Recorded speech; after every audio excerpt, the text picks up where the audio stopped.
All right, we have another Hogwarts showcase. This is super exciting, that is for sure.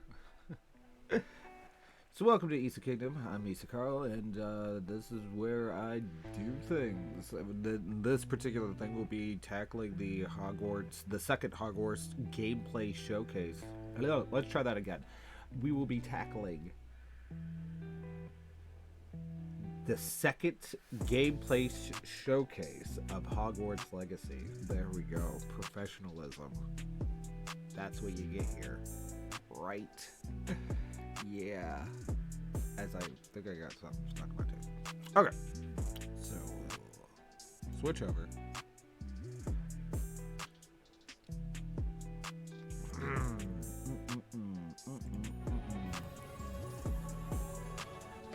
Not Jackie.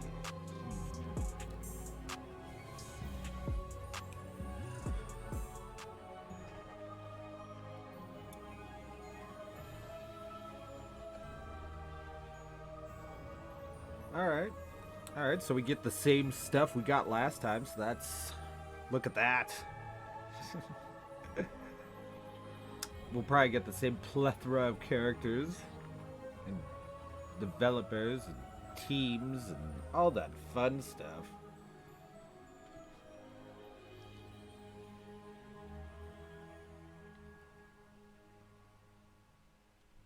Hey everybody, welcome to the Hogwarts Legacy Gameplay Showcase. I'm Chandler Wood, Community Manager here at Avalanche Software. Hi, Chandler and I'm Wood. honored to introduce you to our panel today. Do I need to switch First my up, we camera? have community guest host, Ben Snow. Oh my god, I can't believe this we is got happening. someone Thank new. you so much for having me.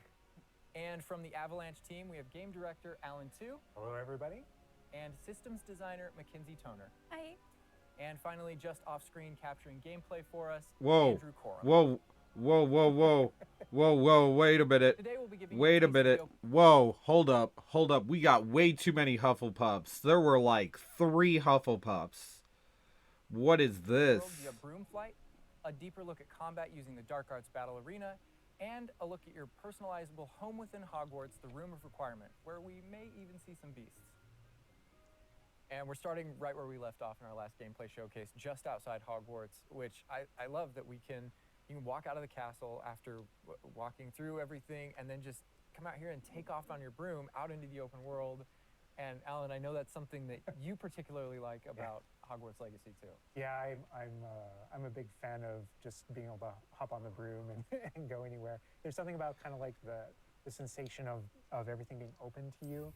And Yeah, just, I like love the how proximity that I expansive can everything get things. is. I love flying close to the ground, and I kind of wanted to talk about it just because I feel like the brooms are fun for me, not just because of all those feelings of exhilaration, but because they're not just I have a broom and it's done. I actually kind of like some of the mechanics in it. So you see in the lower right, there's a meter there, and occasionally as Andrew's kind of flying up or flying down, you might notice it draining or not. And this isn't the present day. So you where got all a the broom technology is stamina well meter? known and advanced and everything that we know and love. This is an earlier time where they're still trying to figure out. We're not at the 3,000 yet. We're at the 11. So. Oh my goodness, I'm just so speechless right now because this is just so beautiful. The world just looks so. By the way, the broom, is that like the only one, or can you like upgrade that broom to go faster? Yeah, so we have a shop in Hogsmeade, actually a broom shop. Okay, And so you can that upgrade. sells a variety of different brooms. And it was important to us that the player could customize themselves based on their own aesthetic. So they're purely cosmetic. But Oh, okay. if you talk to the shopkeep and help him out, he'll actually sell upgrades. Oh, Yeah, okay. those upgrades will make it so that where normally the broom, you can only fly, you can only go at max speed. It's kind of like a turbo meter down there. You can only go at max speed without the meter going down, kind of closer to the ground. And as you raise into the air, you'll notice the meter drop. And so those upgrades will allow you to increase that distance from the ground.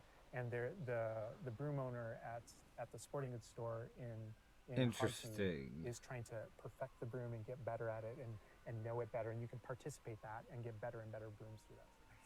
And I love that mechanic encourages you to actually explore the world and kind of stay close to the ground. It's not just a travel. So that makes me mechanic. wonder if like You're if not you just get a flying mount, high over if everything, that's although it different, is because we beautiful. know Something I really love doing, that but you can mount different creatures, are these just designed to be like broom skins, or are they actually designed to be, okay, it functions differently?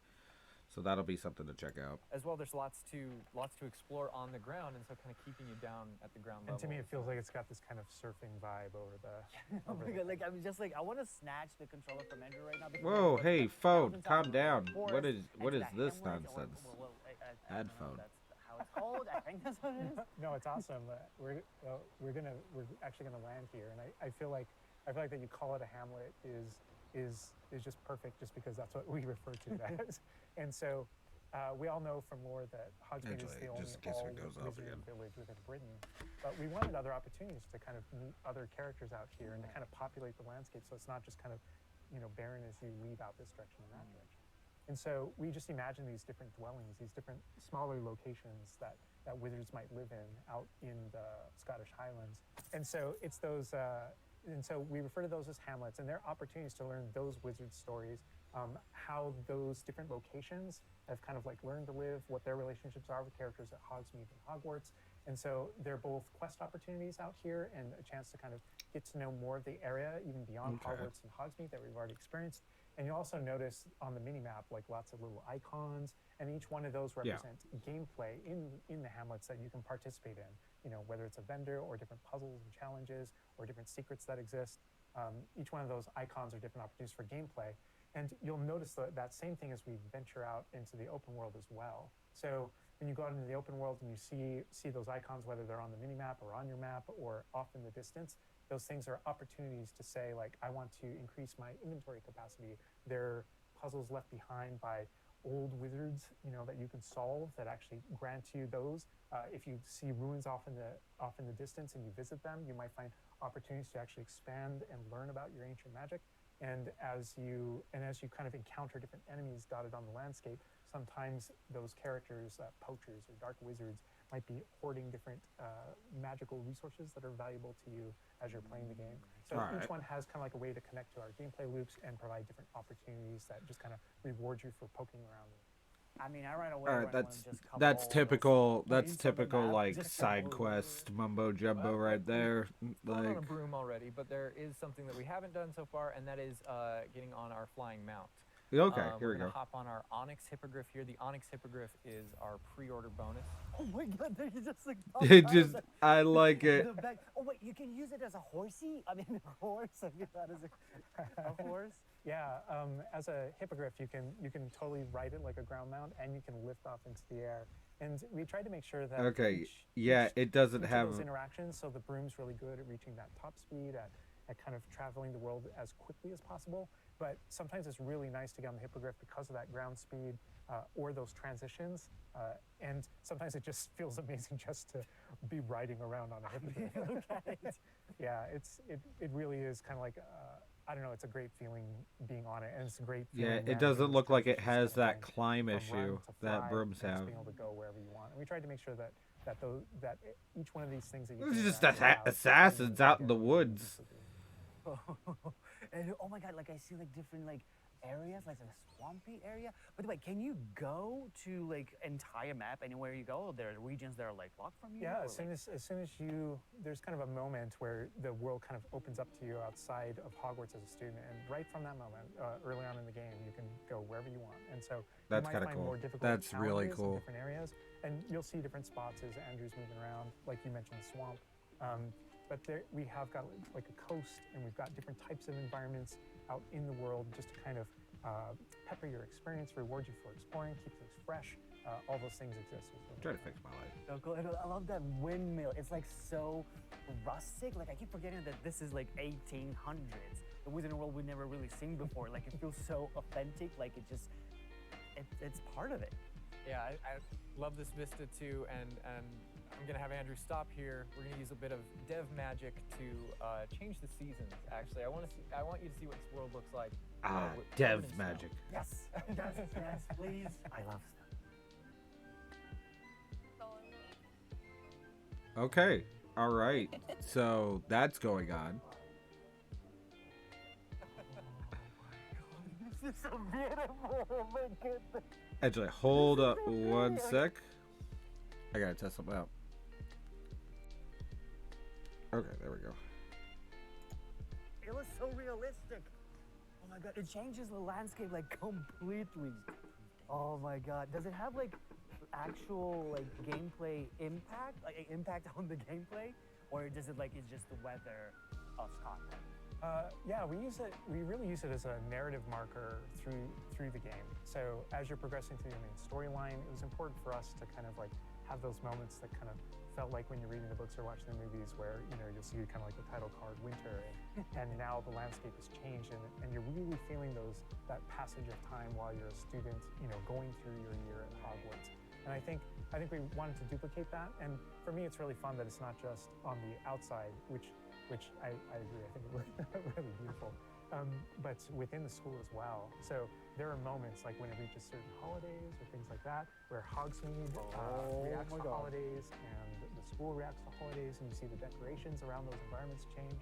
Okay. That really helped just kind of make me feel like I'm there. Right. Yeah. And it's not just for the seasons, those kind of vibe things.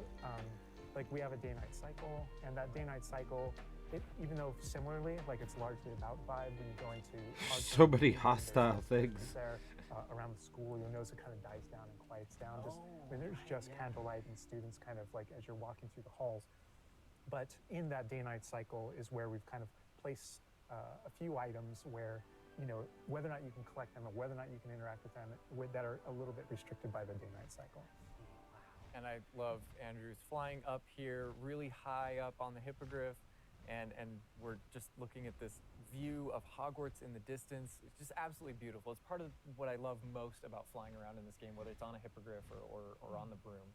I mean, you talk about going anywhere and things that you can see in the distance, and that's one of my.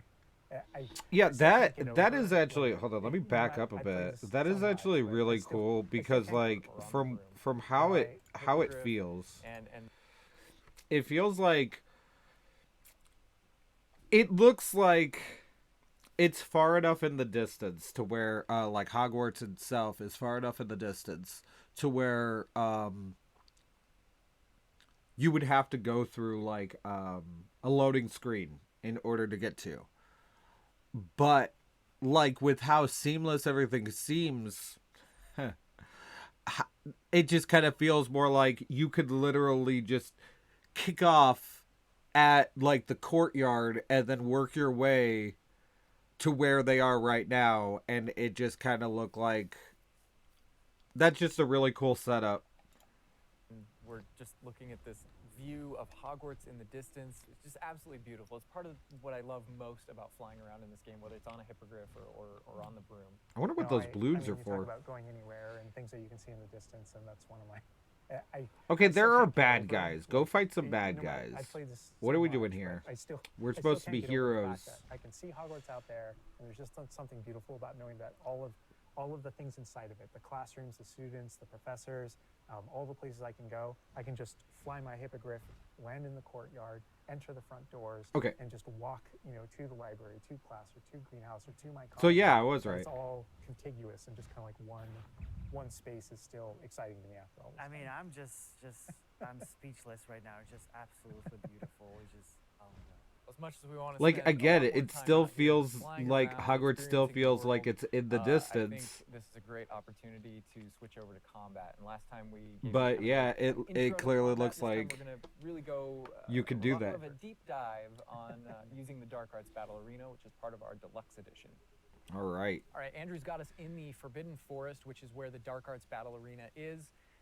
Which is part of the Deluxe and Digital Deluxe Edition. I love the way that the Dark Arts Battle Arena is actually part of the world. It's integrated into the world, so your experience is more immersive than just choosing an option from the main menu of the game or something like that. Reason to go to the Forbidden Forest. Exactly. There are many reasons to go to the Forbidden Forest, but nothing. He's also wearing the Dark Arts cosmetic. Nothing like having a Forbidden Forest to make sure that people go there.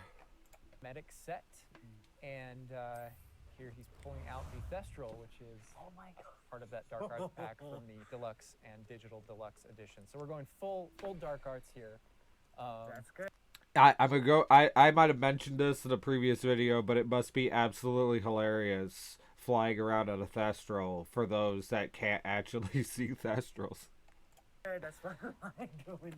But I like this this battle arena. It is a great place to show off really combat in a big way because it unlocks some interesting abilities for you and allows you to really play around with combat in a deep way. And is this like the only arena like this in the game, or you can like practice? And Yeah, do- so in the base game, we have 2 combat arenas normally, and so everyone has access to those.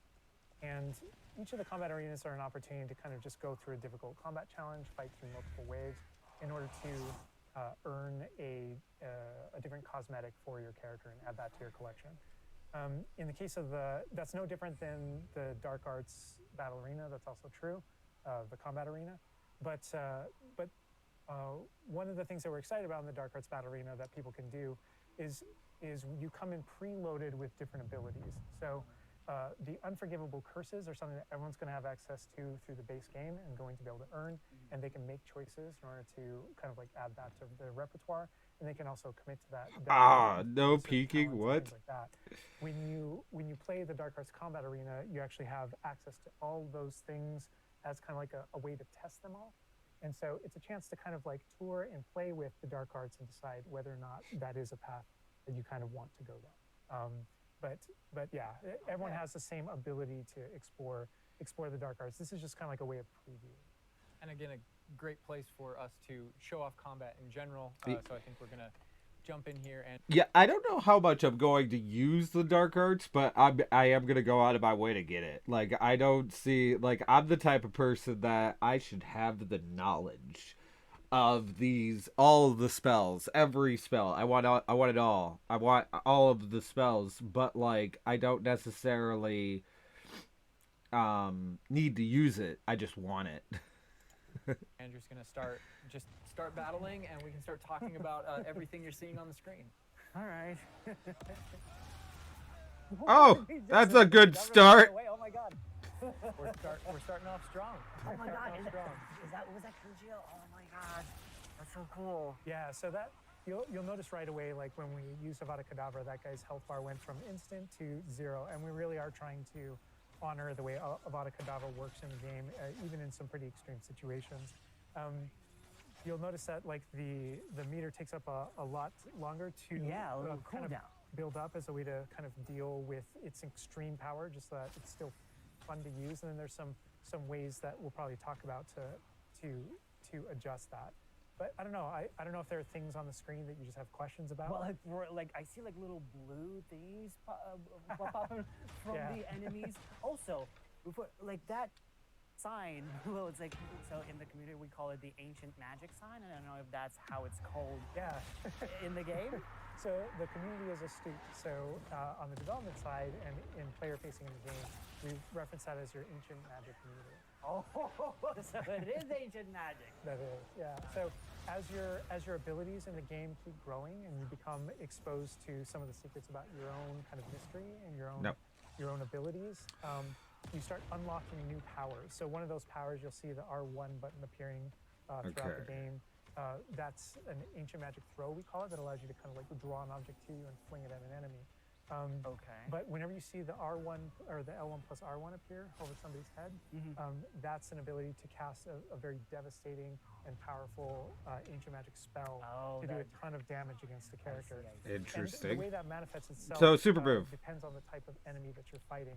And you'll see a wide variety of enemies in here that are pressuring the player in different ways. You'll notice there's Oh, abilities what could be that more kind of a go up super on the move player than as just a forcing delete button? them to move. And there's different ways that we want the player to kind of move around on the battlefield.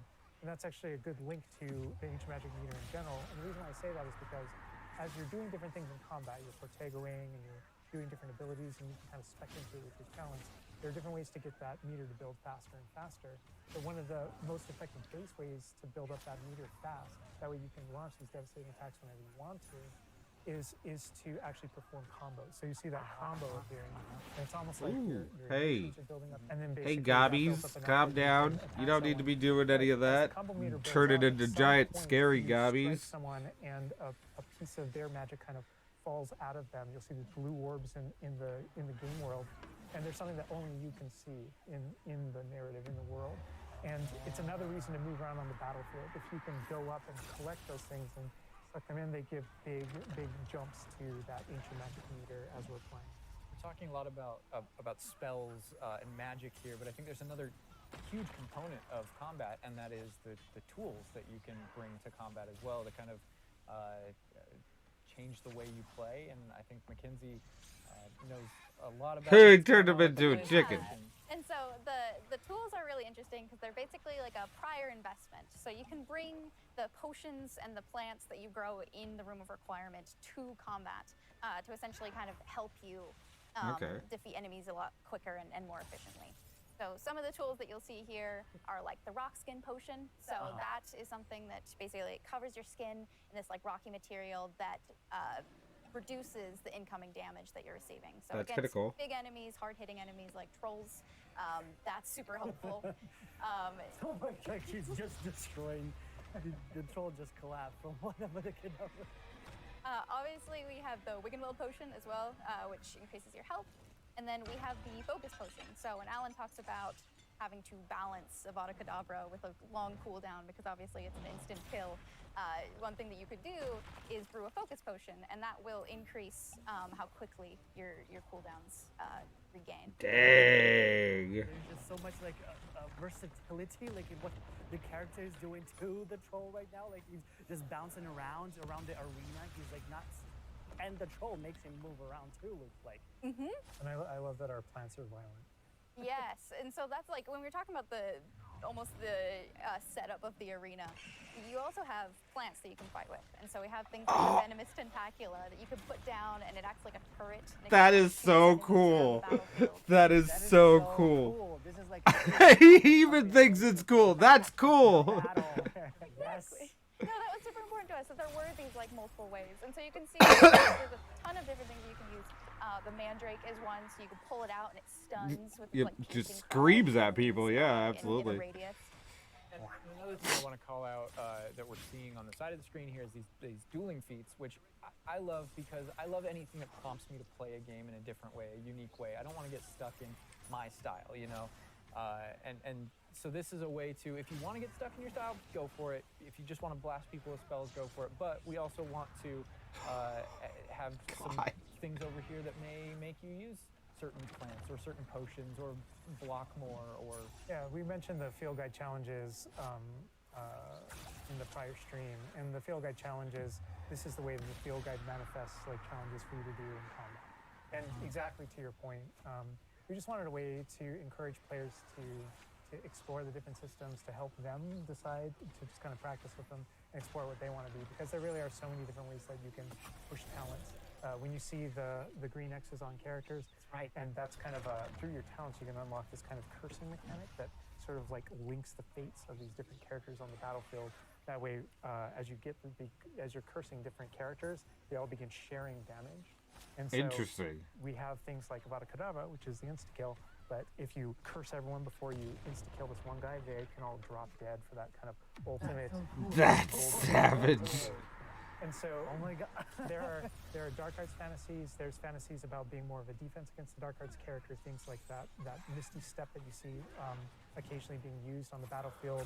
And we can also spec into our potions and plants to make them... Okay, I might end up powerful using this and skill. more efficacious. So it's all about which type of player you feel I'm gonna be more evil than I care to admit. on the fly or with deliberation, and those are all different options.